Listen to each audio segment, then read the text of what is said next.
প্রিয়জনদের সঙ্গে ঈদ উদযাপন শেষে সড়ক, রেল এবং নৌপথে রাজধানীতে ফিরতে শুরু করেছেন কর্মজীবী মানুষ। সড়ক পথে যানজট নেই বলে জানিয়েছেন তারা। তবে তেজগাঁওয়ে একটি মালবাহী ট্রেনের বগি লাইনচ্যুত হওয়ায় ভোগান্তিতে পড়তে হয় যাত্রীদের।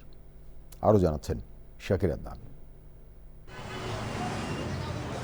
পবিত্র ঈদুল আজহায় টানা 7 দিন সরকারি ছুটি শেষে রাজধানীতে ফিরতে শুরু করেছেন কর্মজীবী সহ বিভিন্ন শ্রেণী পেশার মানুষ। সড়ক পথে নেই যানজট, তবে প্রচণ্ড গরমে কষ্ট পেতে হচ্ছে যাত্রীদের।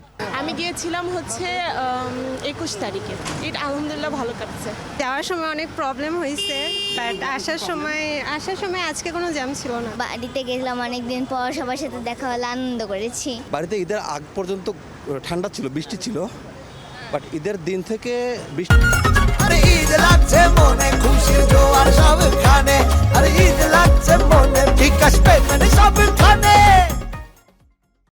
বৃষ্টি নেই, ঈদের পর দিন থেকে গরম। জার্নিটা একবারে রাস্তা একেবারে কোনো জ্যাম নাই। আমি গেছি, আমার স্ত্রী আছে, ছেলে আছে, আর এই যে আমার আর একটা ছেলে।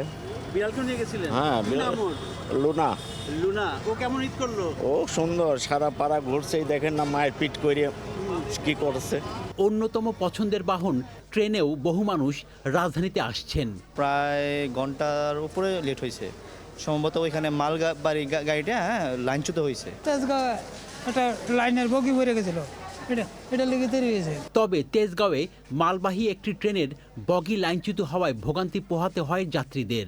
একটি বগির 8টি চাকা ডিরেল হয়ে গিয়েছে, যার কারণে আমাদের ট্রেন ওইখানে রিলিফ ট্রেনের কাজ করতেছে, যার কারণে ওইখানে এই কাজের জন্য ঢাকায় প্রবেশের যে ট্রেনগুলি আছে এগুলি বিভিন্ন গন্তব্যে কিছুটা সময় দাঁড়িয়েছে।